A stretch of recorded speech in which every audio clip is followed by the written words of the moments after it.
Dixie, what can I do for you? Is Maria home? No. I knew I should have called. Where is she? Is she at work? I thought so, but no. Do you know where she is? No!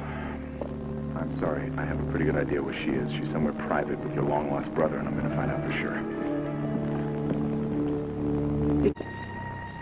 Whoa, Edmund, wait a minute. Look, I know you're a writer, but Maria and Dell, where'd you come up with this one? It's hardly a stretch. Why, because they were lovers a long time ago? Yeah, that's not bad for starters. So you've decided to play the jealous husband routine? Maria lied to me, okay? She lied. She said she had an emergency call at the hospital. She flew out of here. Joe Martin called. I said, she's on her way. He says, she's not scheduled till tomorrow morning. Till tomorrow morning. She deliberately lied about where she was going and why.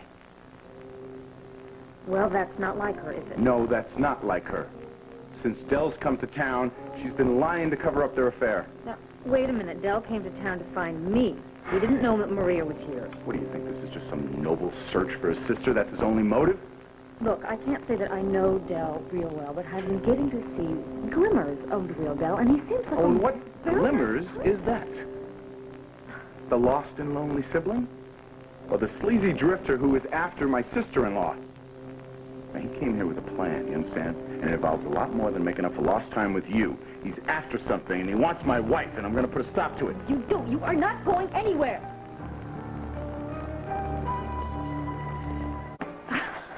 Dell feels terrible about what happened that night. Oh, yes, he apologized at the concert. There you go. Talk is cheap. You are so pig-headed. Yes, that's me, Dixie. Okay, let's just forget Dell I would for a love minute to. and concentrate on Maria. Great. What happened to your trust in her? There isn't a more devoted woman in Pine Valley. Yeah, that used to be true. I don't believe you. After all you put her through, all the junk you put her through, while you were sitting on a fence trying to decide which woman you wanted, I know I couldn't have been that patient. Well, you know, she's a doctor. She's supposed to have patience. These are the jokes, Dixie. Do you think for 5 minutes she would throw away everything that she has with you just because some old flame comes into town? Well, maybe the old flame isn't as old as we thought. She loves you. She is happily married. That used to be. Not when she's around Dell. She despises Dell. Don't you understand that? Can you get that through your thick skull? She told me to dump him. Don't give him a chance to talk his way into your life. That's exactly what she said to me. Does that sound like a woman who's carrying a torch to you? Then why did she lie to me to get out of the house tonight?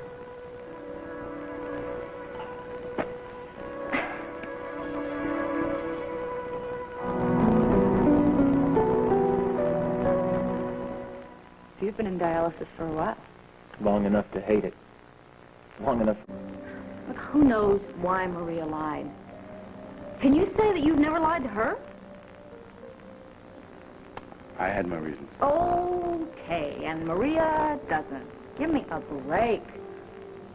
Oh, ever since she moved into this house, she's had a million new things to get used to. Not just a new husband, but new surroundings, a whole really kind of weird family to get used to. Don't you think maybe she could have lied to get out of this wacky house so she could have a little bit of time to herself? Can you cut her a break? Dixie. I know you mean well. But I'm not going to apologize for wanting to find Maria and to get to the bottom of this. What about your trust in her? What? What is a marriage without trust? I mean, I'm not an expert on marriage, but I will say it's not worth anything. I trust Maria, okay, honey? I trust her. It's Dell I don't trust. You know, I just thought of another reason why she might have lied to you. You. Think about the way you reacted at dinner that night.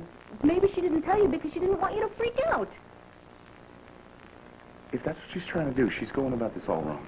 Maria is the best thing that ever happened to me. That's a direct quote. I remember. She loves you, Edmund. Are you really willing to throw away everything that you've had? Can't you just give her the benefit of the doubt?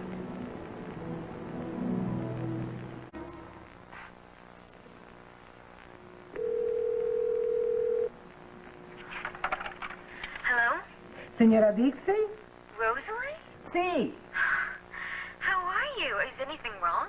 Oh, no. All is quiet in Napa Valley. I just wanted to call and thank you and El Señor Martin for remembering my birthday. Of course. And how was it? Did you have a good birthday? Oh, yes. And I got a very unusual present. A little dog wandering from heaven knows where. And Senora Dixie, he's so beautiful. He's black and he has like some sort of eyebrows or something that are white. And he's so gentle.